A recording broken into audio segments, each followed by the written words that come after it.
৩ বছরের শিশুকে খাবারের লোভ দেখিয়ে বাড়ির পাশের টংঘরে নিয়ে যায় প্রতিবেশী। শিশুটির উপর যৌন নির্যাতনের চেষ্টা করা হলে তার চিৎকারে ছুটে আসে আশপাশের লোকজন। তার আগেই পালিয়ে যায় অভিযুক্ত আলম গাজী।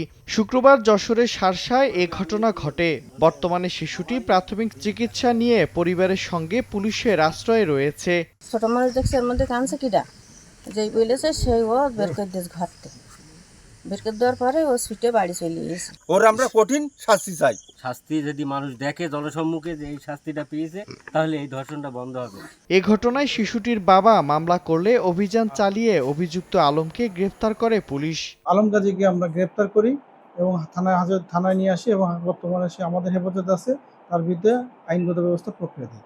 একই দিন নারায়ণগঞ্জের ফতুল্লায় ৬ বছরের শিশুকে কৌশলে ডেকে নিয়ে ধর্ষণ করে মনির ও সোহেল নামের দুই মাদকাসক্ত যুবক। শিশুটি অসুস্থ হয়ে পড়লে প্রথমে মুন্সিগঞ্জ সদর হাসপাতালে নেওয়া হয়, পরে শারীরিক অবস্থার অবনতি হলে ঢাকা মেডিকেল কলেজ হাসপাতালে ভর্তি করা হয়।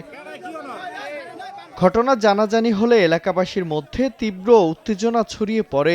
অভিযুক্ত মনিরকে ধরে গণপিটুনি দেয় বিক্ষুব্ধ জনতা। খবর পেয়ে ফতুল্লা মডেল থানা পুলিশ মুমূর্ষু অবস্থায় তাকে উদ্ধার করে ঢাকা মেডিকেলে পাঠায়। এদিন চট্টগ্রামের ডবল মুরিংয়ে ১০ বছরের শিশুকে ধর্ষণের চেষ্টার অভিযোগ ওঠে।